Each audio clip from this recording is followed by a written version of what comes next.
Zincirler düzgünü. Aha. Toşal alamış. Aha. Malım. Aha. Nereye Ne yiyir? Çalla. Kelime sonra. Evet. Çalap üstünden yiyir. Aha. Toşan geldi. Aha. Apadı annem. O geldi. Savaş öldüler.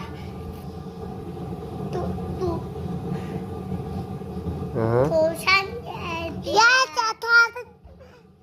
Toş ilk geldi. Aldı toplandı. Ben ayıttırırsan özünü. Sonra gitti adamlarla. Hadi danış, sen de danış, o da da.